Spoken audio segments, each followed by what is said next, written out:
Assalamualaikum warahmatullahi wabarakatuh. Hari ini adalah pertemuan ke-6. Kita akan membahas tentang analisis data numerik. Karena pokok bahasan analisis data numerik lumayan banyak, maka akan saya bagi menjadi dua part atau dua bagian.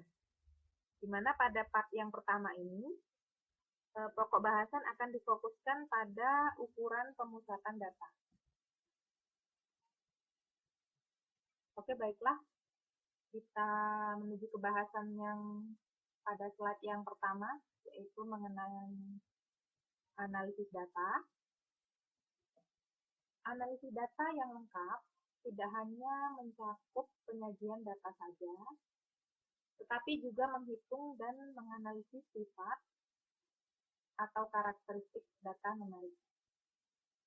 Tujuan analisis data itu adalah untuk memahami karakteristik data sehingga dapat mempermudah dalam melakukan interpretasi data.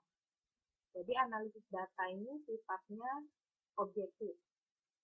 Sedangkan kalau interpretasi itu sifatnya subjektif.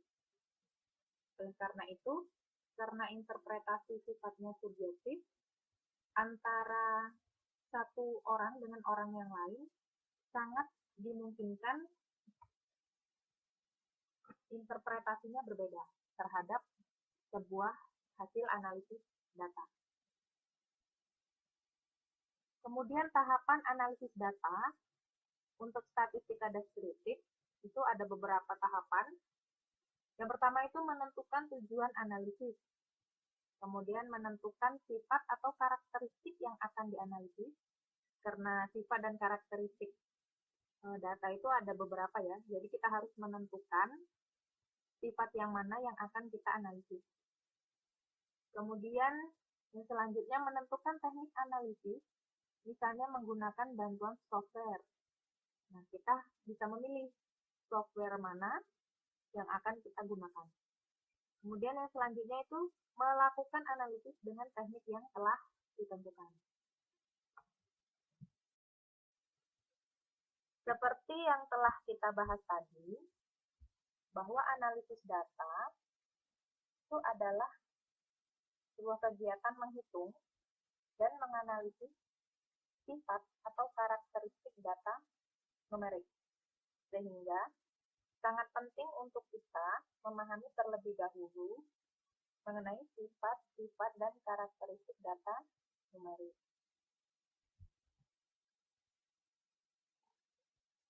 Pada bagian ini, dapat kita lihat bahwa karakteristik data numerik itu terdiri dari 3 bagian atau 3 tipe. Yang pertama, itu ada ukuran pemusatan atau tendensi sentral. Kemudian ada ukuran penyebaran, biasa disebut dispersi atau variasi. Kemudian ada juga bentuk distribusi. Untuk bahasan pada part 1 ini akan difokuskan pada ukuran pemusatan atau yang sering disebut dengan tendensi sentral. Adapun ukuran pemusatan itu sendiri terdiri dari 5 jenis. Yang pertama itu ada yang namanya mean, kemudian ada median, kemudian ada modus atau mode, kemudian ada mid-range, kemudian ada mid-high. Untuk ukuran penyebaran atau variasi atau dispersi itu ada yang namanya range, ada range interkuartil, ada varian, ada standar deviasi, kemudian ada koefisien variasi. Untuk bentuk distribusi, ini ada yang simetris dan non-asimetris. Namun pada pokok bahasan yang part 1 ini kita akan fokus pada ukuran pemusatan atau tendensi sentral. Ukuran pemusatan ini sering juga disebut dengan tendensi sentral, di mana untuk tendensi sentral ini kita membahas tentang data itu berpusatnya di mana. kumpulan data biasanya memiliki kecenderungan untuk memusat pada nilai tertentu yang disebut nilai pusat. Ukuran pemusatan itu adalah nilai tunggal yang mewakili suatu kumpulan data dan menunjukkan karakteristik data. Nah, tipe-tipe ukuran pemusatan tadi sudah kita sebutkan di depan ya pada bagan. Itu untuk tipe-tipe ukuran pemusatan atau tendensi sentral itu antara lain yang pertama mean arithmetic, ada median, ada modus, ada mid-range, dan ada mid-range. Nah, ukuran pemusatan data ini karena data itu ada yang bersifat tunggal dan ada yang bersifat kelompok. Yang bahasan ini kita akan membahas terlebih dahulu mengenai ukuran pemusatan untuk data tunggal. Untuk ukuran pemusatan data tunggal, yang pertama kita bahas itu mean arithmetic, di mana mean atau rata-rata itu dihitung dengan membagi jumlah semua nilai dari kumpulan data dengan jumlah anggota. Kemudian mean arithmetic untuk populasi disimbolkan dengan mu, sedangkan untuk mean arithmetic sampel itu disimbolkan dengan X bar. Jika dirumuskan maka mean populasi itu atau mu itu sama dengan sigma X, itu artinya jumlah ya. Jumlah dari X1, X2, X3, dan seterusnya dibagi dengan M. M ini banyaknya anggota atau banyaknya data. Kemudian kalau mean sampel itu X bar itu sama dengan sigma X dibagi dengan N kecil. Ini hanya berbeda simbol tapi pada intinya sama ya. Kemudian mean arithmetic terdiri dari dua jenis, yaitu mean arithmetic tak tertimbang dan mean arithmetic tertimbang. Untuk kelemahannya sendiri, rata-rata, untuk nilai rata-rata itu sangat dipengaruhi oleh nilai-nilai ekstrim. Apa itu nilai-nilai ekstrim? Nilai-nilai tertinggi dan nilai terendah. Jadi kalau misalnya jarak antara nilai tertinggi dan nilai terendahnya itu sangat jauh, maka nilai rata-ratanya itu menjadi tidak dapat digunakan untuk menggambarkan data karena sebarannya cukup luas.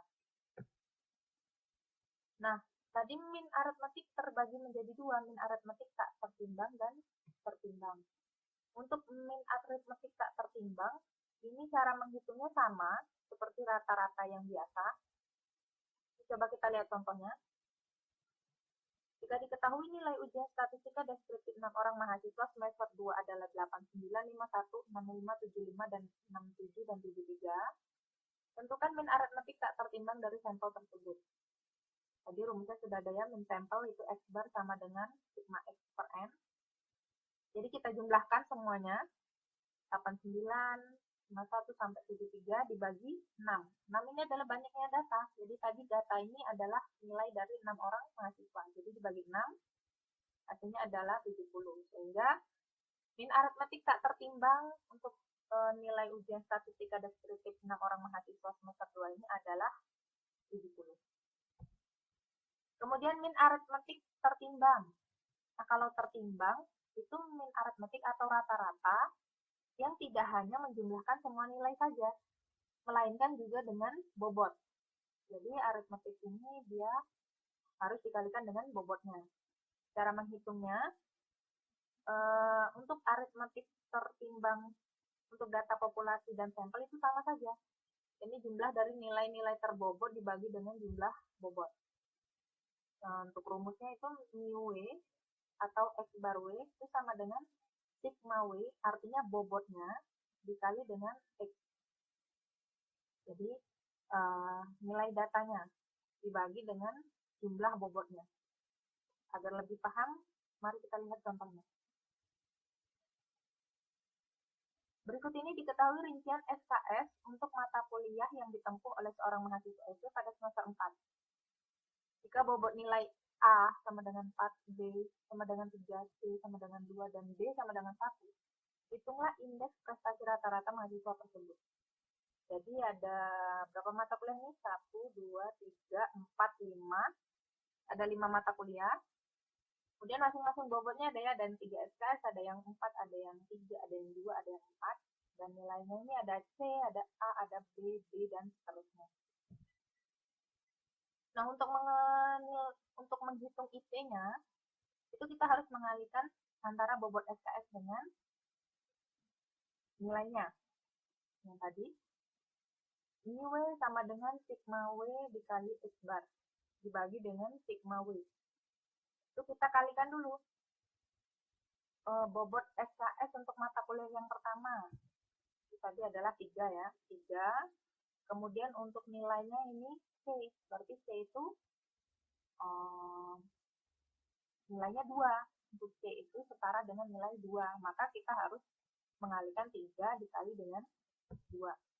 Jadi 3 dikali 2, kemudian bobot mata kuliah yang kedua itu ada 4 SKS, dia dapat nilainya A, dikali 4.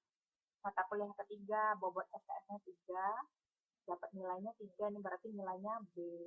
Terus dikalikan, dijumlahkan, nah dibagi dengan sigma bobot atau jumlah bobot. Nah, bobot ini kita lihat dari bobot SKS-nya. Nah, 3 berarti untuk jumlah SKS-nya 3 tambah 4 tambah 3 tambah 2 tambah 4.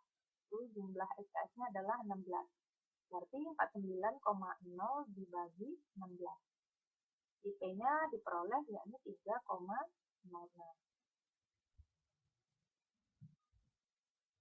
Selanjutnya yakni median. Kalian sudah pasti tahu ya, sudah familiar dengan kata-kata median itu. Median itu nilai tengah gampangnya. Nilai tengah dari semua nilai data yang telah diurutkan dari nilai terkecil ke nilai yang terbesar. Nah, median ini hanya bisa ditentukan bila skala pengukurannya minimal ordinal. Nah, dibuka lagi catatannya mengenai skala pengukuran ya. Kalau data ordinal itu berarti dia punya tidak hanya membedakan tapi juga punya tingkatan. Karena kan ini datanya harus diurutkan. Jadi maka datanya bersifat itu skala pengukurannya minimal ordinal. Kemudian ketentuannya, jika banyaknya data adalah ganjil, maka median terletak pada posisi N+1 dibagi 2 dari urutan pengamatan. Kalau datanya ganjil itu biasanya gampang ya menentukan nilai tengahnya, karena pasti ada satu data yang satu nilai itu yang posisinya di tengah. Kalau banyaknya data ganjil. Tapi kalau banyak datanya itu genap, maka median terletak pada posisi ke N+1/2, yakni di antara dua nilai pengamatan berurutan. Jadi misalnya itu antara data ke-5 dan ke-6, berarti data ke-5 ditambah data ke-6 dibagi 2. Nah, untuk karakteristik nilai median itu dipengaruhi oleh jumlah pengamatannya, jadi tidak dipengaruhi oleh besarnya nilai ekstrim. Nilai ekstrim tadi nilai tertinggi atau nilai terendah. Ini contohnya, bisa dibaca contoh soalnya. Jadi dia ingin sampel 10 nilai manajerial pegawai, ini ada nilai 91, 65, dan seterusnya. Nah, syarat utama untuk menentukan median tadi apa? Datanya harus diurutkan.